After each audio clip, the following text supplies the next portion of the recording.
Senator Bernadi. Thank you. Australia is a country that has benefited greatly from diversity.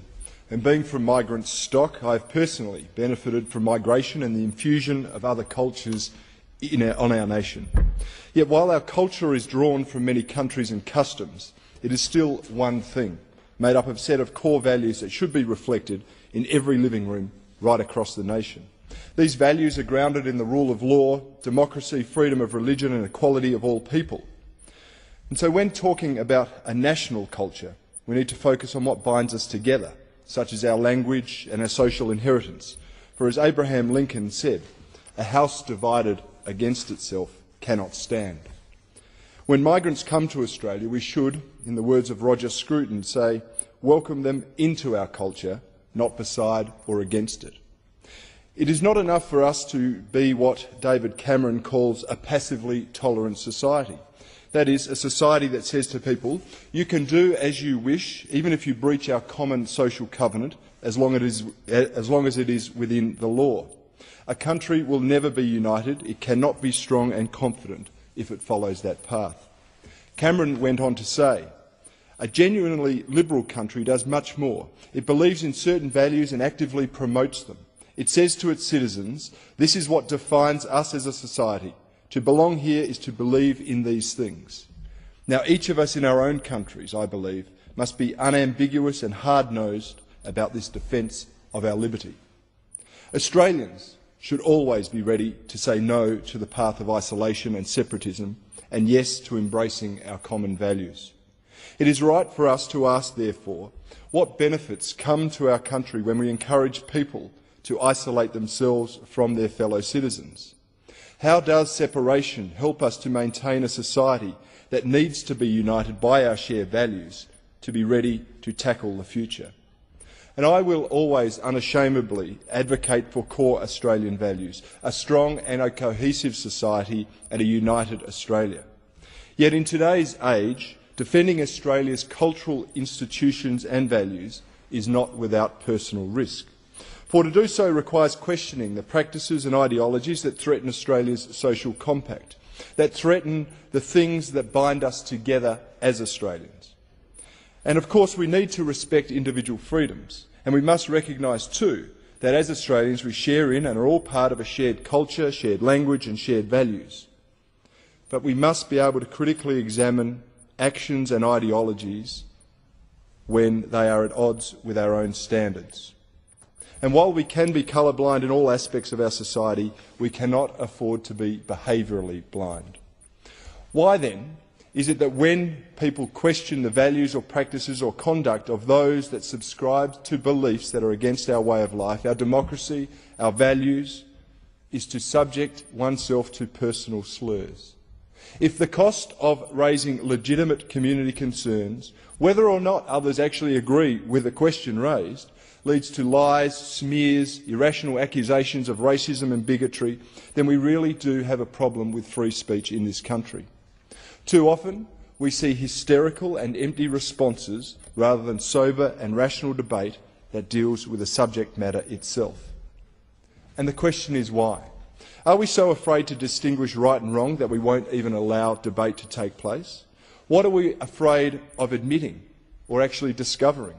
That morality perhaps is not a relative thing, that our culture is unique and it is worth preserving and defending, that there is an opportunity to learn from the mistakes of other nations, but we can only do so if we can examine those errors in a critical and open light. And frankly, I don't want to see Australians lose the things that bind us together. I don't want to see Australia go down the path of so many other Western democracies that are now struggling to maintain their national identity. Take Britain, for example. Britain's chief rabbi sums it up like this. He said, the British started seeing their own history as an irredeemable narrative of class, snobbery, imperialism, racism and social exclusion. It was in this atmosphere that, in the 1970s, multiculturalism was born. It said there is no need to integrate. And this, says the rabbi, led to the disintegration of national identity. He continues, multiculturalism, entered into for the noblest of reasons, has suffered from the law of unintended consequences. By dissolving the national identity, it makes it impossible for groups to integrate, because there is nothing to integrate into. And by failing to offer people pride in being British, it forces them to find sources of pride elsewhere. Letting people separate themselves from society will not make Australia stronger. Allowing people to devalue Australian culture will not make us more united. Sitting idly by while our society becomes more fragmented will not make Australia a better place to live. A strong, confident Australian identity is a source of pride, and it provides a sense of belonging. So why wouldn't we be prepared to fight for it? Why wouldn't we challenge those that seek to undermine it? We simply cannot afford to be afraid to speak out against those who seek to undermine our national identity and our shared culture and values. But it is little wonder that Australians feel as if they're trapped in what I call the whisper zone. And what is the whisper zone? Well, it's a product of political correctness.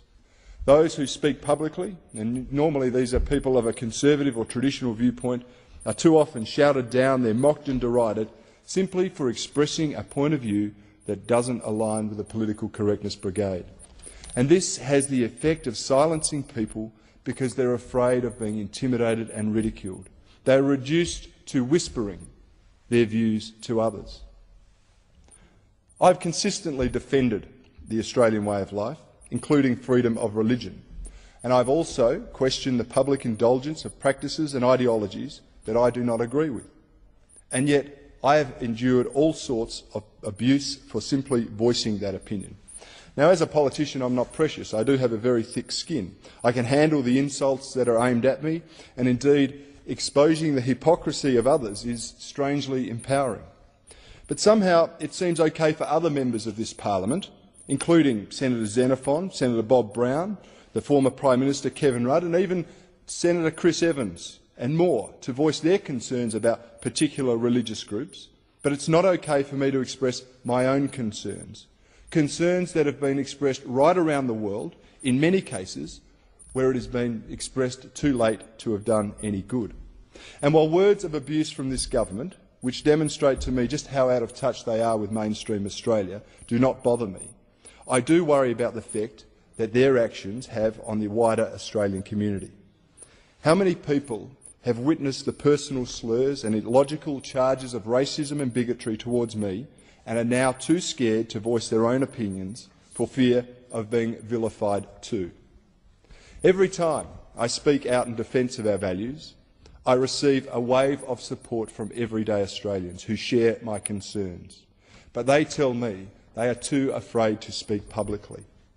Time and time again, we hear conservative voices, voices that seek to protect our traditions and way of life, shouted down by those who simply don't have room for another opinion. And the important issues are lost in a blitz of character assassination, vitriol and misrepresentation. But I say no more. It is time for us to break out of the whisper zone, because what is at risk if we stay silent is simply too precious to lose. We cannot afford to lose our culture or our guiding principles. We cannot afford to lose the unity that comes from our shared values and sense of community. Compared to a financial balance sheet, a cultural balance sheet is almost impossible to restore once it is lost. So we have to take a stand. Otherwise, we risk going down the same path of some other Western nations. And of course, we can continue to celebrate diversity. But when uncritical tolerance undermines that which unites us, we cannot and we should not stay silent. As David Cameron said, at stake are not just lives, it is our way of life.